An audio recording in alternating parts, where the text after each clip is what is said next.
ফেনী জেলার মানুষের কাছে এবারের বন্যা একদিকে যেমন আকস্মিক, অন্যদিকে অকল্পনীয়। শুধু ফেনী নয়, এর আশেপাশের জেলাগুলোতেও বন্যা আগ্রাসী রূপ ধারণ করেছে।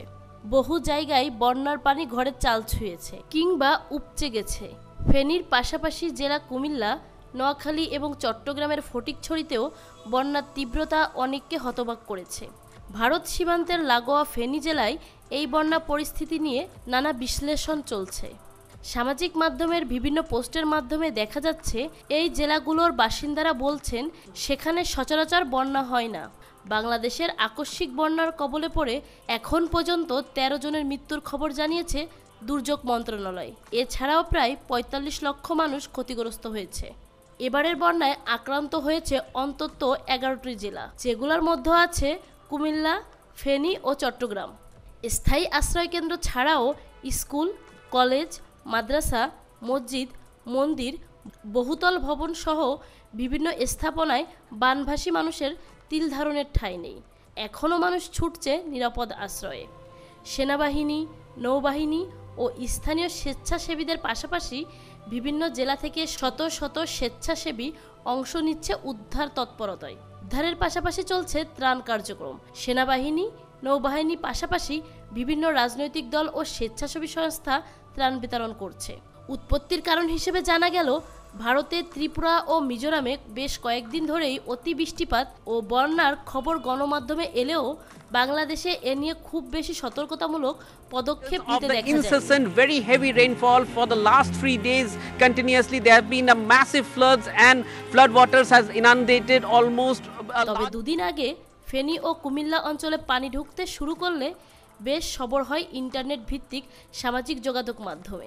বিশেষ করে এই অঞ্চলের মানুষ বন্যায় অভ্যস্ত না এবং স্মরণকালে এমন বন্যা দেখেনি বলে জানান কেউ কেউ।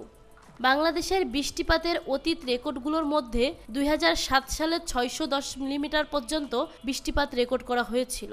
সে সময় চট্টগ্রামের বিভিন্ন স্থানে ভূমিধসের কারণে ১২৮ জন মানুষ মারা যায়। ২০১১ সালে টানা ৬ দিন ভারী বৃষ্টিপাতের কারণে ১৯ জনের মৃত্যু হয়েছিল।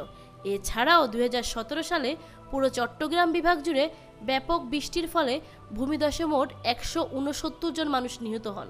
অনেকেই বলছে যে বাঁধ না খুললে ভারতের ত্রিপুরা ডুবে যেত, তারা বাধ্য হয়ে ছেড়েছে। পরে বাঁধ এমনিই ভেঙে যেত, তখন আরও বেশি ক্ষতি হতো। তাই এখানে আসলে ভারতের কোনো দোষ নেই। চলুন এই কথাটির ফাঁকটা বোঝার চেষ্টা করি একটু।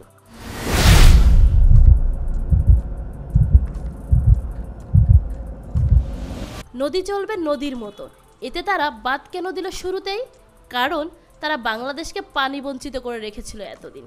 নদীকে নদীর মতো করে চলতে দিলে নদীর গভীরতা ও প্রশস্ততা ঠিক থাকত। হঠাৎ বেশি পানি আসলেও নদী তা সহ্য করতে পারত, পানি সহজেই সমুদ্রে পৌঁছত। কিন্তু বাঁধ দেওয়ার কারণে বাংলাদেশের নদীগুলো শুকিয়ে খালের মতো হয়ে গিয়েছে, পলি জমে অগভীর হয়ে গিয়েছে, জায়গায় জায়গায় চর জন্মেছে।